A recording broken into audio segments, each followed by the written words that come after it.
I just want to invest in people that really want to be the best that they can be. Hello, mortgage branch managers. It's Todd Scrima and Jimmy the Goat and Robyn, the lovely Robyn LaVassaur, because she makes us all look better. So this month, we're talking about how to add more value as a leader. And I look at things like this, like I listen to a podcast for tactics and to generate ideas. That's how I think of them. Like I'll try and think of listening to someone and I'm like, what's one thing I can do because of that? So how do we add more value as a leader? And these are crazy times that the mortgage business is experiencing. So I'll just give a tactic and then Robyn and then Jim, and we'll just go around the horn. I think one of the best things that I don't think branch managers do enough is go on sales calls with your people at least one a week. I would suggest more like 3, but at least one a week. Like tell your assistant, hey, calendar this. Every Friday I'm going on a sales call with one of our loan officers. When you do that, if you know sales, you're going to watch them and sometimes jump in, right? But what I used to do is go on a sales call and then you get in the car and you're like, okay, here's what you did right. Here was a total miss, right? And that's a huge way you can add value to a loan officer in this market. Well, Robyn, what's one you got? So when you do it, Todd, do you lead the meeting or observe the meeting? I've done it both ways. Depends on the size of the account. But let's say I'm going to an existing account. I'm going to be more follow, and I'm there to make them look good and tell them how great they are and thank you for the business. But then I'm also watching them. I'm like, hey, you didn't ask for any more business. Hey, she said this and you didn't pick up on it, right? She was saying she was throwing a fundraiser and for kids in need because it's her passion, and you didn't volunteer. I would have volunteered, right? Little things they miss. Cool. That's all. I thought. Robyn? That's all. Well, I just thought it was worth it because I've seen you do it and I've done it. And I guess I would say this. When I've given it as an assignment to a branch manager that may be helping, they come back and I can tell they just dominated the meeting. And then if you're a branch manager, if your loan officers feel like they're in competition with you, that's a miss. Anyways, go ahead. Yeah, versus in alignment. Yeah, versus in alignment and supported. I think for me, one of the things that adds a ton of value into a loan officer in general is really being clear on what their goals actually are, which I think that branch managers often don't know. They don't really know, right? Like what are the top 3 things that loan officer wants out of their business? And maybe that's balance, right? Maybe it's less hours, maybe it's loans, maybe it's, there's a lot of different things that can go into that. But when we're not clear as leaders and we don't understand who our loan officer is and what makes them tick, it's a big, big, big miss. And I hear all the time that branch managers and leadership in general default to being just problem solvers, meaning if you have an issue, come find me. That's a problem. Right? Nobody wants to go see a doctor all the time. That's not a fun visit, period. So how do I instead go into a visionary type of space? So I think that it's a really big deal for you to understand that. And the other thing is what actually motivates them. And so I'm really clear, Jimmy, I think you do this as well. Todd, I think you do this as a leader, is what actually motivates your people, right? Do you understand their disc? Do they understand yours, that you know how to communicate together? And then kind of the 3 big hits: pressure, praise, competition, right? Do you know what actually motivates them? Because if you do, then you know how to push their buttons, right? I'm very clear in my branch who performs beautifully under pressure. I'm very clear on who needs praise, and I'm very clear on who needs competition. Some need a balance of all 3, but there's always one that brings out the best results.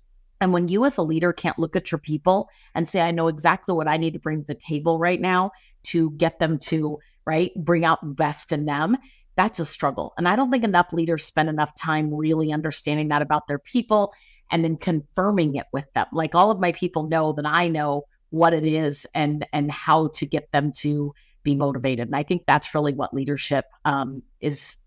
I mean, I think that's the value in it. Cool. Yeah. Do you I think that's a good one. on Jimmy? their work area? You do? You bet that's I do. cool. I don't. I'm looking around. So I'll work on that. So like for me, those two are pretty big. You stole mine, Robyn, which is fine. Though got to make one up. Just kidding. So I really think when it comes to your value add as a branch manager, salespeople, if you take salespeople and you provide structure, they blossom, right? So structure is not what they want, but it is what will help them get where they want to go. And so the leadership is really about how do you provide structure without chasing them away, right? Because, there's two business plans. There's probably more than two, but it seems to me that there's kind of two business plans evolving in our market from a private mortgage banker or from a wholesale lender point of view, right? One is zero support, zero. And the closer to zero, the better. Right? And that's someone who is left alone and gets maybe the highest split possible with the highest expenses put on them possible. And whether that nets out or not is not what we're here to talk about today, but that's one plan. Just kind of, hey, you're a cowboy, you're on your own, and we'll leave you on your own and you make all the decisions. And I don't see it work out very often at all, to be honest. I don't. I think it's okay to do that if you are at the end of your career and you're going to do one loan a month or one loan every other month out of your garage and process it yourself. I think that's okay. But what I think salespeople are looking for is what works, clarity on what works, because right now we're all susceptible to some BS. We're also in fear mode that we're like getting hit on Facebook and social media about buying leads and guaranteeing closings for loan officers on my social media. How do they know I'm a loan rep? I don't really understand it. But they're playing on my fear. And so then if I let them play on my fear and I go that direction, not only am I getting misled, but I'm missing out on what I should be doing, right? So that's what leadership is for me, is like, hey, dude, this is what works. I have checked. And give them some daily structure, low dose of daily structure. Imagine if all your loan reps turned in on a group chat how many outbound calls they make every day. And when someone didn't chime in, another loan officer said, hey, where are you at, Todd? Yeah. That's structure, right? That's what gets people going. That's what I work on every day creating at my branch. Yes. Jimmy, you got a good one there. So I do want to make sure we don't pass through that. Jimmy's got a text chain with all his loan officers, and everyone chimes in every day at the end of every day how many outbound calls they made. I love that. That's a great one. Let me add one to it. If I was a branch manager, I would spend a lot of time trying to get introductions for my loan officers. So I might call 10 realtors and 10 builders a day saying, hey, me and Johnny want to come meet you. What's a good time? Like, we're doing some great things over here. We want 15 minutes of your time. Then I text Johnny and say, hey, next Tuesday at 2:00, we're meeting with that builder. Come with your pants on. We're going to be looking sharp. Like, we're going to go for it. I almost never hear that ever in the mortgage industry. Now, a lot of branch managers are non-producing. So my guess is like 50-50. So if you're a non-producing branch manager and you have an ops manager taking care of all your stuff, so you're not that busy, then your only job is to get deals for your loan officers. Yes. Like that should be like the job. And people don't think of it that way. Like if a branch goes out and gets a builder that closes, you're going to close 5 homes a month with them. That's 5 more closings for the branch, and your loan officer thinks that you're like a baby Jesus walking around. You're like, oh my God, Jimmy got me 5 more loans a month, Same with any realtor. But it's easier for me to sell Jim than Jim to sell himself. So it's easy for me to call Robyn and say, hey, Robyn, it's Todd over here. I'm the non-producing branch manager of this Summit Funding office. We hear like you're everywhere. Like you're one of the best realtors. I don't even know you, which I'm embarrassed to say. I've got my number one guy is Jim Reed. He's literally done $6 billion in mortgage loans, and we want to meet with you for 15 minutes to see if we can make you some more money. How about Tuesday at 3? And if I made 10 calls a day like that, I would get a couple appointments for my loan officers a day. For sure. I don't see it. I don't see people do that. I think the other thing is in the thick of loans, like I had a producer of mine, she was traveling the other day, super stressed out, had a deal that had a funky thing on an escrow holdback. Imagine that, loans have problems. And she was super stressed about the realtors and how they were going to take everything. And I just said, send me their numbers, send me their names. Whoa. And I picked up the phone and I called both of them and I walked them through everything. And I edified the loan officer and I went back through it. And later she messaged me and she said, you have no idea how much it means to me that you called my realtors and helped me through as my leader, that situation. They were impressed. Like it was a really good thing. It's not me. It's just saying in leadership in general, like our job every single day, you guys, when you think about a loan officer's job, they're fighting the battle right now to go out there and get loans. And we gave you guys a lot of tactics on how to go help them maybe get some more loans in the door. The other thing is to maintain and retain relationships, right? We're always recruiting or retaining everything that we do. And it's really both. And if you aren't balanced as a leader in both recruiting, i.e. loans in the door, realtor relationships in the door, and new loan officers in the door, but then also retaining what you currently have by adding value to them, that is a problem in itself. And I think the producing branch managers probably struggle the most with this. And it is a balance that we've got to lean into, especially right now, because when people get scared, they look for often the wrong place for money and the wrong place for solutions to what they're scared about. And leadership is the one who should be that calming, I've got the plan, follow me mentality. Love it. 100%. 100%. Jimmy, give me another tactic. How to lead, how to add more value as a leader. Well, what I know is that you have to invest in them and they have to feel like you're investing, and that is valuable. Like, how fun, Jimmy. You're like the fun guy. You have so much fun with your people, even though you're like the warden as well. Like you are a really great leader. You know where that comes from? It's like, what is it? The discipline without love equals rebellion, right? Yeah, leadership without relationship. You got to be loving on them all the time. So I love them all the time, so then I can bring it. It's when you're distant and then you try to come in, like the meetings will continue till morale improves. That one don't work. But it's the same thing with your realtors, to be honest. If you put money in the bank, then it gets more sticky. You can make a mistake here or there. You can miss something. But people want to feel stable. So if you want to bring value to your loan officers, make them feel stable. How do you make them feel stable? Be in a company that's not going out of business. Show up to work every day.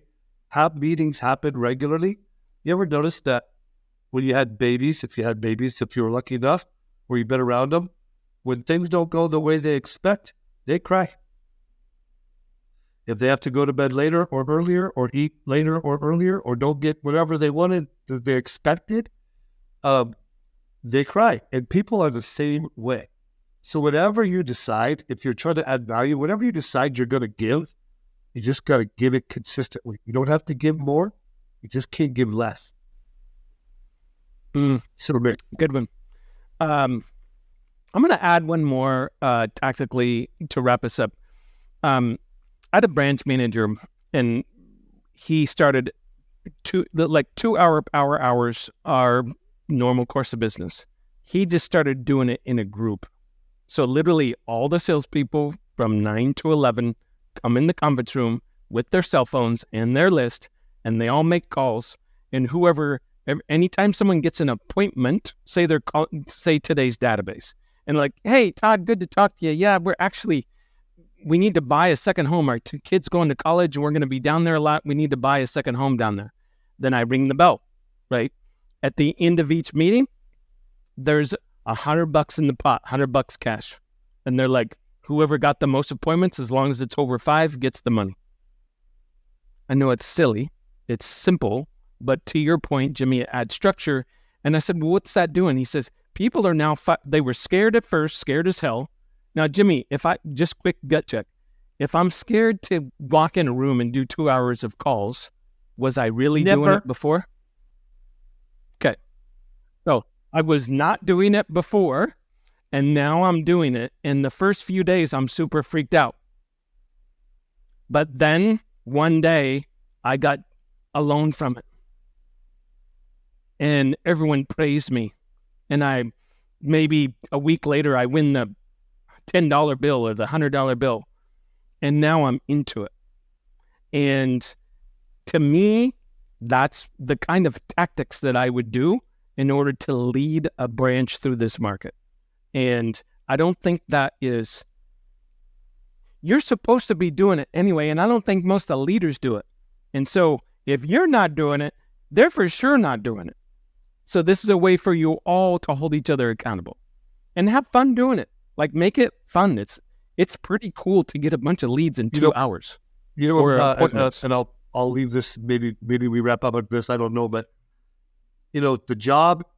It's like, I was talking to a bunch of loan officers before this, and I'm like, the job is different. The job you had doesn't exist anymore, and there's this new job, and frankly, you're not sure if you want it, but you probably need to decide if you want it or not. And either decision is okay, but the new job is totally different than the old job. Whether you're a branch manager or just a loan officer originator, the new job is different. It's tougher. You may not like it as much, but check this out. My son, who I'm super proud of, he is an introvert. He don't like to talk to a lot of people, and he is a smart mechanic, and he's amazing, like outdoorsman. Like, he's a badass. But he don't like to talk to 15 people at a time. So he's going to probably be like a diesel mechanic or maybe a firefighter. I don't know. He's going to be something cool. I know that. And that's a good job. And all of you guys could go get that job, probably go through the class. But, like Todd, you had little kids. Remember when you had little kids? Yep. So, like, you wake up in the morning in our business. We're a loan officer. Wake up in the morning in our business, and your baby girl said, "Daddy, you stay home with me today." You could decide to stay home. The other kid, you got to go work on them trucks. You don't get to call his boss and say, "Baby girl said, Daddy, will you stay home? So I'm going to stay home, okay?" Boss says, "Yep, that's okay. Pick up your check tomorrow. You're out." Click. So you got to find gratitude in the job that exists for us today. You have to find gratitude in it. It's a different damn job. Do your job. No, Jimmy, if this doesn't work out, I'm just going to go find a $200,000, $300,000 a year job somewhere. I recommend you get to looking.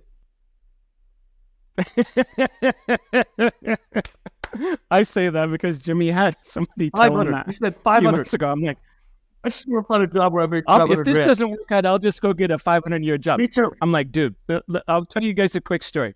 I have a friend of mine who his wife is a CIO.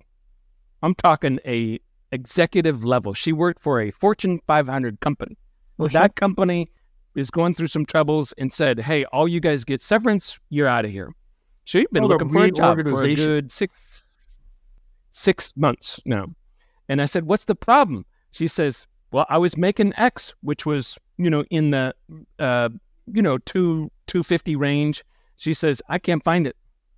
I said, "You're an international security expert for one of the largest financial institutions in the world, and you can't find $150,000 a year job?"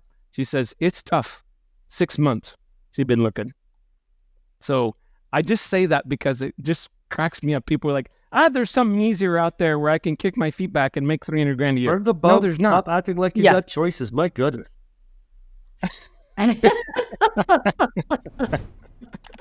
Okay, guys, I hope you got some tactics out of this. I think what the overall to this is, get really gritty with your people in the sales trenches, because that's what they're lacking, is the hardcore sales skills. And if you don't have them as a leader, you better learn them, because that's what they need right now. And leaders adapt and overcome. Okay. Thanks, Jim. Thanks, Robyn. Appreciate you guys. Have a great month.